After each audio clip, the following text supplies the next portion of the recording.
വയനാട്ടിൽ കനത്ത മഴയാണ്. മേപ്പാടി മുണ്ടക്കയിൽ ചെറിയ മണ്ണിടിച്ചിലുണ്ടായി. പുത്തുമല കശ്മീർ ദ്വീപിലെ ചില കുടുംബങ്ങളെ ക്യാമ്പുകളിലേക്ക് മാറ്റി. മഴയെ തുടർന്ന് ജില്ലയിൽ 3 സ്കൂളുകൾക്ക് അവധി നൽകിയിട്ടുണ്ട്. ബാണാസുര അണക്കെട്ടിൽ 15 സെന്റിമീറ്റർ കൂടി വെള്ളം ഉയർന്നാൽ റെഡ് അലേർട്ട് നൽകും.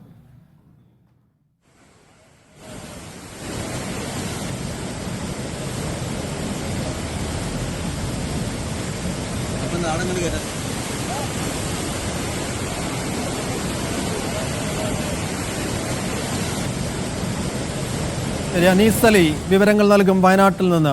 അനീസ്, വയനാട്ടിൽ ഇപ്പോഴും പലയിടങ്ങളിലായി പരക്കെ മഴ പെയ്യുന്നുണ്ടെന്ന് മനസ്സിലാക്കുന്നു. ഈ മുണ്ടക്കയിൽ ചെറിയ മണ്ണിടിച്ചിലാണെങ്കിലും ഏത് തരത്തിലുള്ള ഒരു നാശനഷ്ടമാണ് അവിടെ ഉണ്ടായത്? മറ്റിടങ്ങളിലൊക്കെ എന്താണ് അവസ്ഥ?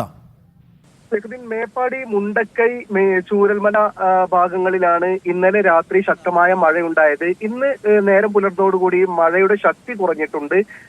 കഴിഞ്ഞ ഒരു മണിക്കൂറായി മഴ മാറി നിൽക്കുന്ന സാഹചര്യം ഉണ്ടായിരുന്നു. ഇപ്പോൾ ചെറിയ തോതിൽ മഴ വീണ്ടും ആരംഭിച്ചിട്ടുണ്ട്. പക്ഷെ ശക്തിയായ മഴ ഇല്ല. ഇന്നലെ രാത്രിയായിരുന്നു അതിശക്തമായ മഴ പെയ്തത്.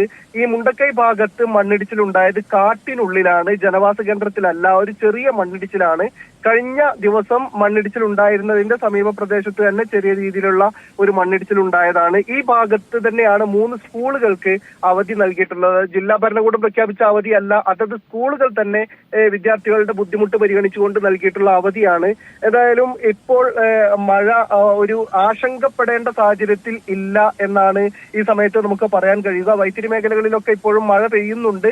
അതുപോലെ തന്നെ ബാണാസുര സാഗർ ഡാം അണക്കെട്ടിൽ 15 സെന്റിമീറ്റർ കൂടി ജലനിരപ്പ് ഉയർന്നാൽ റെഡ് അലേർട്ട് പ്രഖ്യാപിക്കും. അതിനുശേഷം പിന്നീട് ആവശ്യമെങ്കിൽ ഈ ഡാം തുറക്കുക പോലെയുള്ള കാര്യങ്ങളിലേക്ക് കടക്കേണ്ടി വരും.